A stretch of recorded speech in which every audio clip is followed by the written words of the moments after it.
था। शब्द ईश्वर के साथ था। शब्द के द्वारा ईश्वर ने सब कुछ बनाया। उसी शब्द के द्वारा आज असंख्य मानवों की मुक्ति होती है, नवनिर्माण होता है। मुक्ति का संदेश।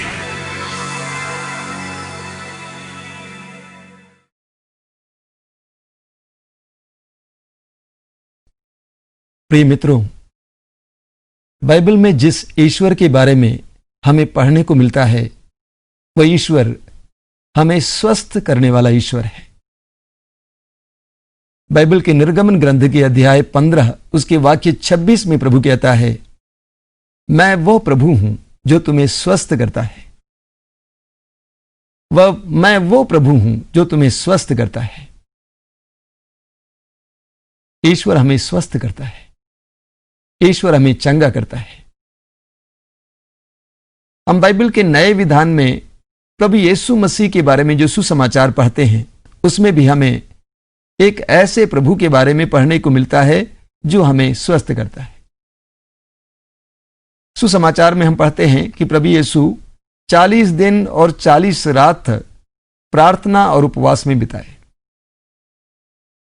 लूकस के सुसमाचार के अध्याय 4 में हम पढ़ते हैं कि प्रभु यीशु उपवास और प्रार्थना के बाद पवित्र आत्मा से संपन्न होकर गलीलिया लौटे। और मत्ती के सुसमाचार के अध्याय 4 में हम पढ़ते हैं कि प्रभु यीशु आत्मा से संपन्न होकर गलीलिया लौटने के बाद सभागृहों में शिक्षा देते थे और वे हर प्रकार के रोगी को चंगा करते थे और लोगों की हर प्रकार की दुर्बलता को दूर करते थे।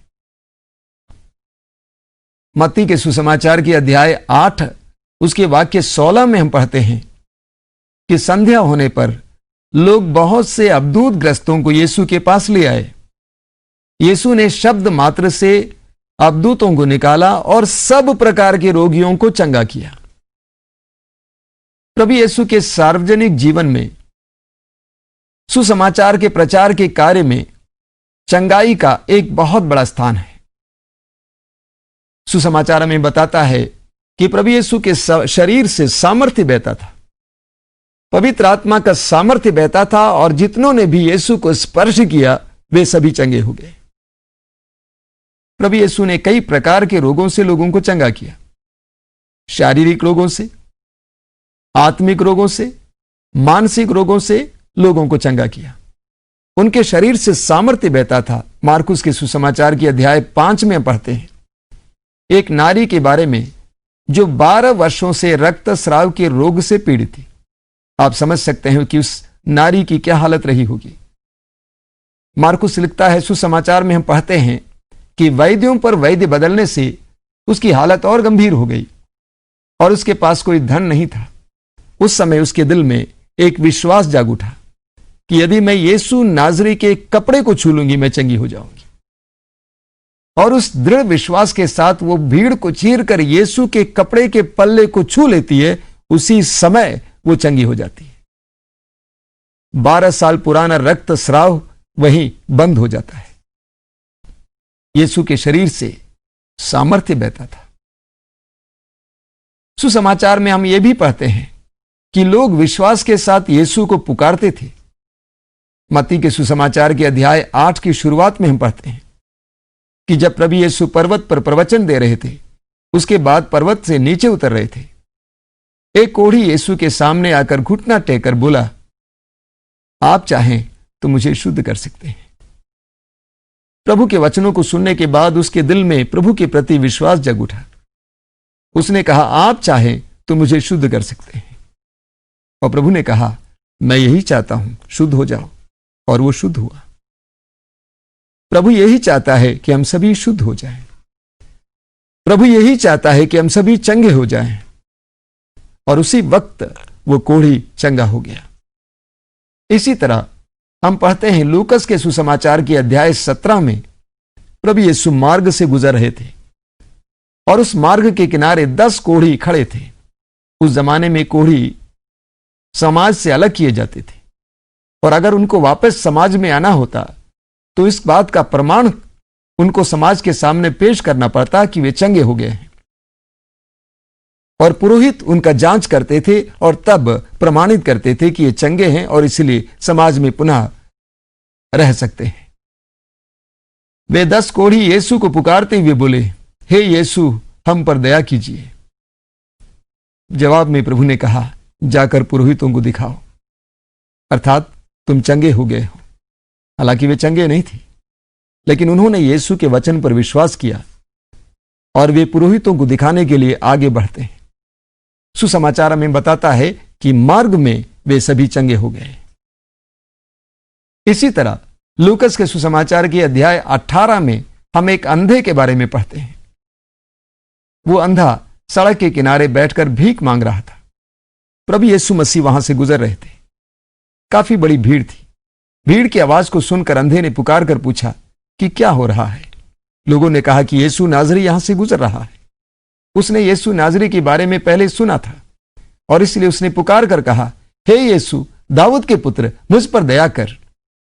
लोगों ने उसे शांत करने का प्रयास किया, लेकिन उसने और जोर से पुकार कर कहा, हे यीशु, दाऊद के पुत्र, मुझ पर दया कर।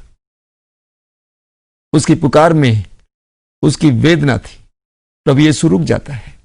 उसकी आवाज को सुनकर उसे अपने पास बुलवाता है। उससे पूछता है, तुम क्या चाहते हो कि मैं तुम्हारे लिए करूं? उसने कहा, मैं फिर देखना चाहता हूं। प्रभु ने कहा, जैसा तुमने विश्वास किया वैसा ही हो जाए। उसने क्या विश्वास किया था? कि यीशु नाजरी, यीशु दाऊद का पुत्र मुझे चंगा कर सकता है, मेरी दृष्टि वापस दिला सकता है।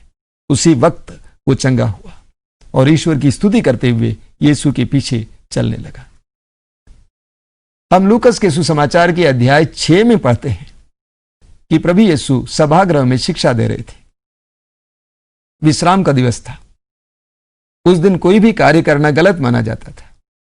प्रभु ने देखा कि उस सभागृह में एक मनुष्य था जिसका दाहिना हाथ सूख गया था।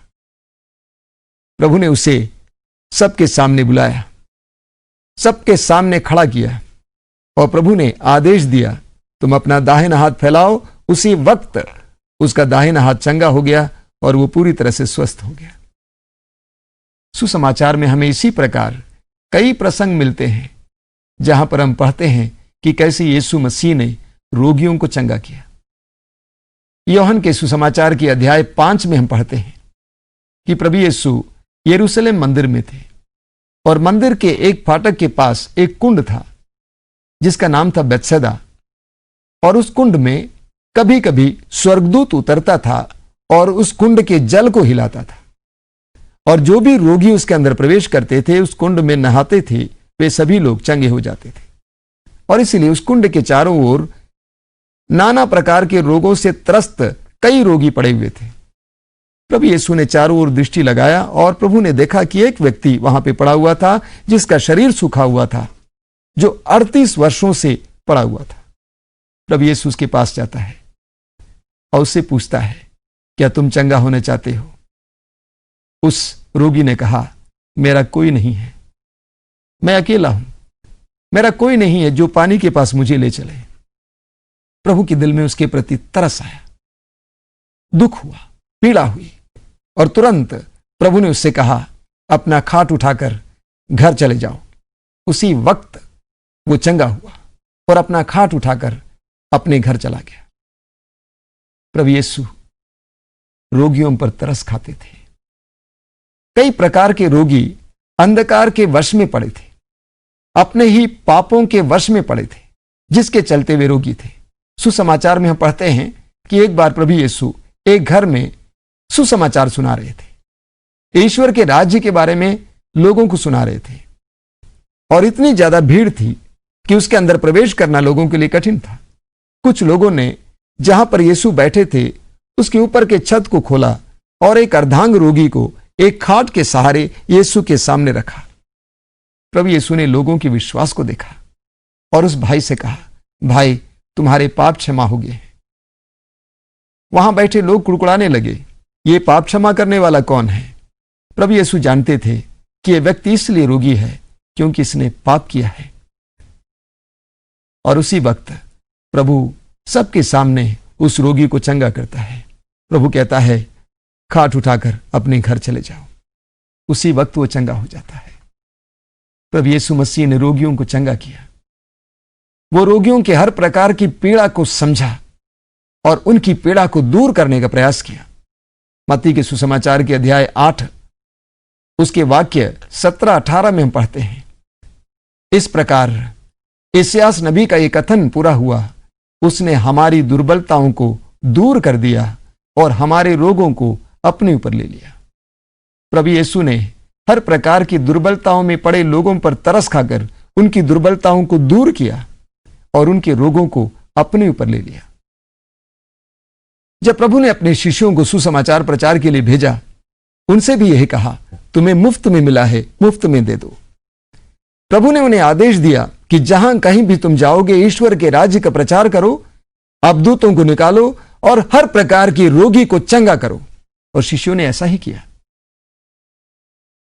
मार्कुस के सुसमाचार के अध्याय 16 उसके 17 में प्रभु कहता है, 17-18 में प्रभु कहता है, जो विश्वास करता है यही कार्य करेंगे, जो विश्वास करता है ये अद्भुत कार्य करेंगे। वे मेरा नाम लेकर अबदूतों को निकालेंगे, वे नवीन भाषाएं बोलेंगे, वे विष पिएंगे तब भी उन्हें कोई हानि नहीं पहुंचेगी, वे रोगियों पर हाथ रखेंगे और रोगी चंगे हो जाएंगे।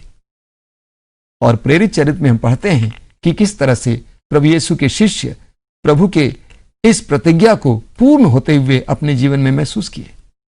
वे रोगियों को चंगा किए, यहां तक कि मृतकों को जिलाए।